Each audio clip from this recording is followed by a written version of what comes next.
Hello, Winston School Committee. It's been a while since we've checked in, and there's been a lot going on, especially over the past couple of days, regarding some updates around school reopenings as well as guidance on close contacts, etc. So I just wanted to give a quick update on a number of different sort of wide-ranging topics. First off, we did return to our middle school full in-person learning today with much success. We really didn't have any transportation issues to speak of. Everything went very smoothly. Our students are back in school, all students at the same time. They'll be there Monday through Friday, full 5-day in-person learning. So as I said, it did go very smoothly today. If you have any concerns or issues, please contact the building principal if anything's going on that needs to be addressed. The Department of Education announced yesterday that the high schools will be returning as of May 17th to full in-person learning. So that's a Monday, May 17th. Expect for our high school to return to full 5-day in-person learning. You should have received in Parent Square today a survey as to whether or not you would like your student to return full in-person, or you can choose to continue to be remote. So please get that filled out. I think the deadline for that is May 7th, so that we can plan accordingly, get transportation set up, lunches, meals, schedules, etc. So please have a look for that in your Parent Square. That should be out today. Also in guidance for the high school is new guidance. We're expecting new guidance on our graduation ceremonies. We were expecting that today. We haven't seen it yet, but as soon as we receive that, we will be getting that out. It will make some changes relative to social distancing outside.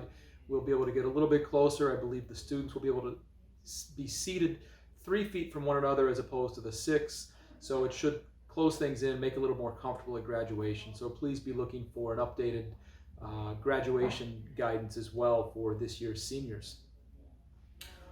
We also have a number of changes around our quarantine procedures and specifically what defines a close contact at this point.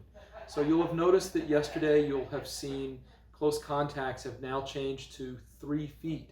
So the only students or any individuals that need to quarantine are those within 3 feet of someone in the schools. This is specific to schools, within 3 feet of someone who has tested positive for COVID-19. So this does not apply if someone is outside of school and been exposed to someone to COVID-19. But within schools, if we have a positive case, we will only be quarantining those students who are 3 feet or less for 15 minutes accumulative over the past 24 hours of that COVID-19 individual. Individuals who are 3 to 6 feet away, we will monitor, but they are not required to quarantine. And then lastly, anyone who has been vaccinated is not required to quarantine.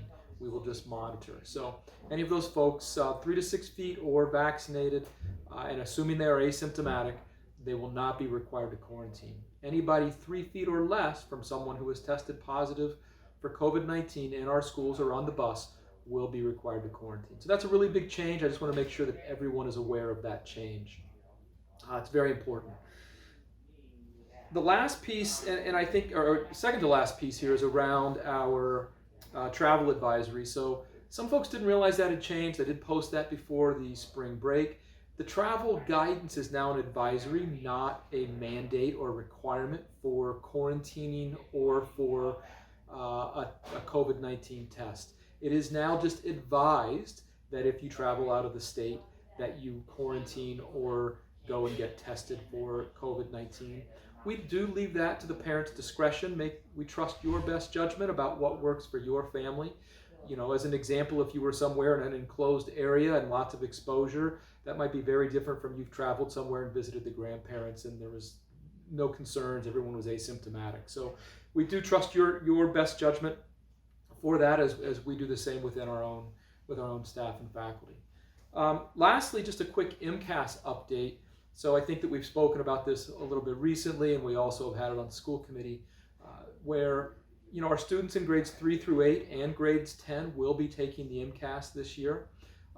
Any students in grades 3 through 8 only, if you are a remote student or a family, your student is a remote student, does not attend full in person, there will be the option to take the MCAS remotely. You will not have to attend or come into the school for that test. Students who are in the building will take the test in the building. However, grade 10 students will not have that option. So as we go forward and you fill out that survey for your grade 10 students, thinking about our return to full-time in-person for the high school on May 17th, grade 10 students who are remote will still be required to come in to take the MCAS test in person, and that will also apply to our existing freshmen who will be taking the science test.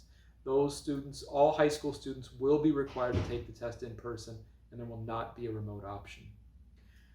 I hope this gives you some much needed information on our updates and around our guidance around travel as well as close contacts as we go forward. As always, we will do our very best to keep everyone safe, and we look forward to our continued return to school for our high school and wrapping up the year on a positive note in terms of our in-person learning. Thank you so much for your time. Have a great day.